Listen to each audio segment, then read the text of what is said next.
Good evening and welcome back to Prime of Midlife.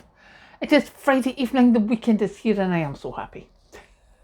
However, this evening we are talking about baby food, something I have not dealt with in many years. However, there was a report in the media today that, see, I even wrote stuff out. Ministers tell baby food firms to cut salt and sugar. I'm sorry, what?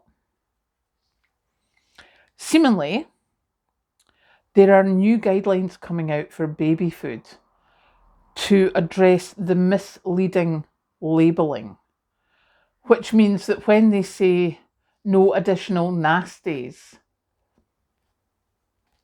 that it doesn't let you know that it may have no additional nasties as in any chemical additives, but there is an excess of sugar in it. And so the government have brought out guidelines for misleading labelling. Excuse me. However, there is no guidelines or no regulations as such about the standard of baby food, it seems.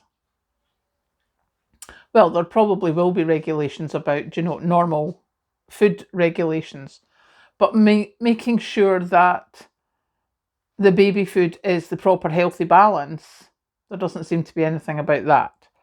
The minister who was talking about this said that if industry failed to act within 18 months, then the government should step in. Not the government will step in, the government should step in.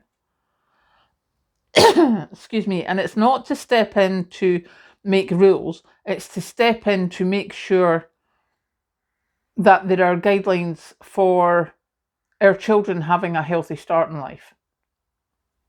So basically a load of waffle.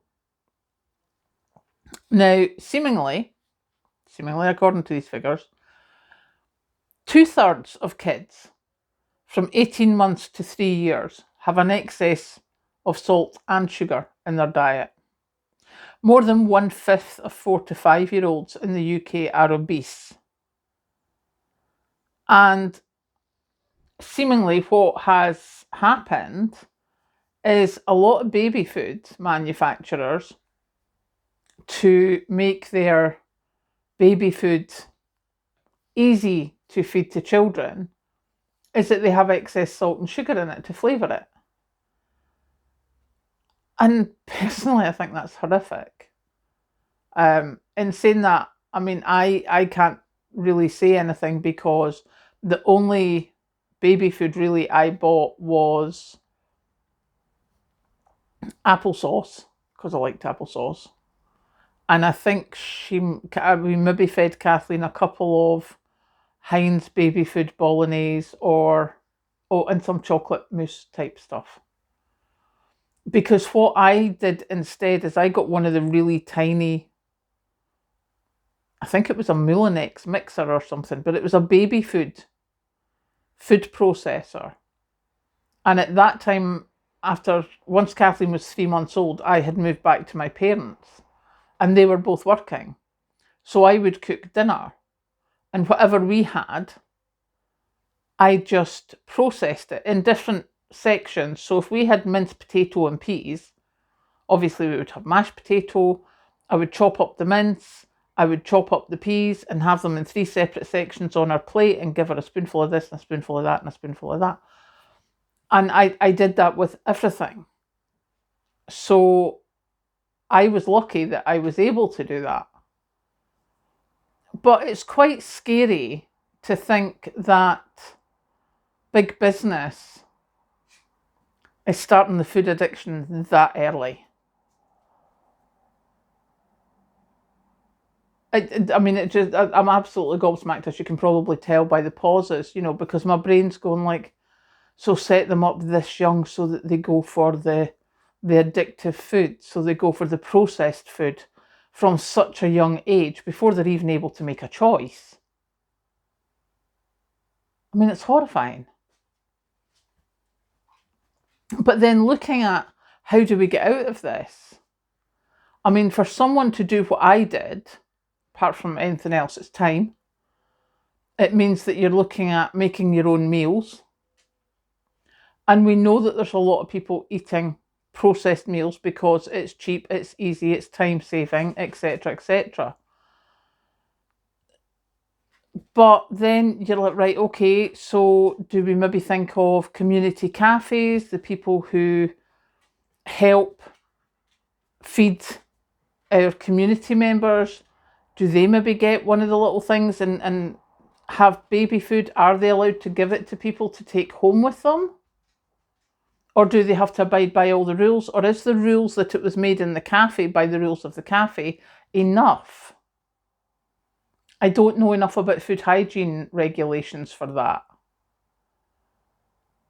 So we're just sort of left with this.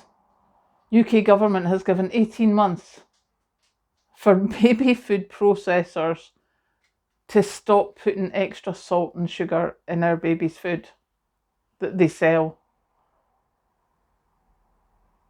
But at the moment, the guideline is only, or the actual rules, the legislation, the guidelines, the officialdom stuff is not actually saying that. The officialdom stuff at the moment is just saying you cannot say it doesn't have extra nasties if you have put extra sugar or salt in it.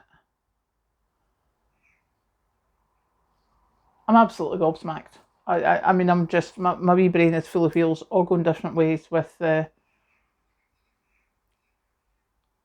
just pawns in their game. And I know I should have thought of that before, but I didn't really think that someone would do that to kids, babies. But they do. And I would happily stand here and process baby food and give it away, but I'd probably get done for giving away food that's not up to standard, or that my kitchen is not, a catering kitchen. But yeah, there you go. I have no words. I'm just absolutely gobsmacked. So I'm going to go now and get myself some dinner. What I made all by myself. I'm going to finish off the shepherd's pie that I had before. So I'm going to go and do that, and I will catch you later.